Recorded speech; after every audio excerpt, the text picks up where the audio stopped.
As the sun rose over the great jungle, everything felt calm, peaceful, almost too peaceful. High above the jungle, the mighty lion, king of all animals, rested on his favorite rock.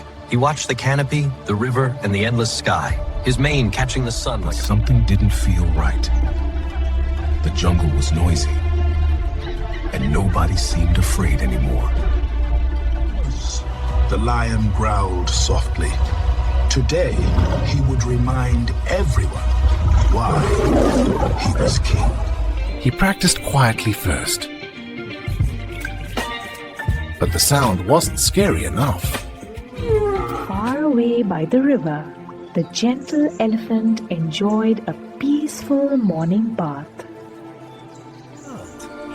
But suddenly, something tickled his nose. Back on the rock, the lion took the deepest breath of his life.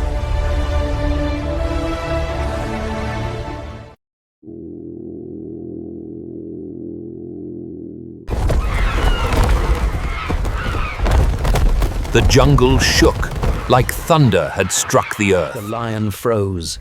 Fear entered his heart. He tried to stand tall, pretending nothing scared him. Animals everywhere whispered, wondering what powerful creature made that sound. The elephant blinked and sighed, completely unaware of the trouble he caused.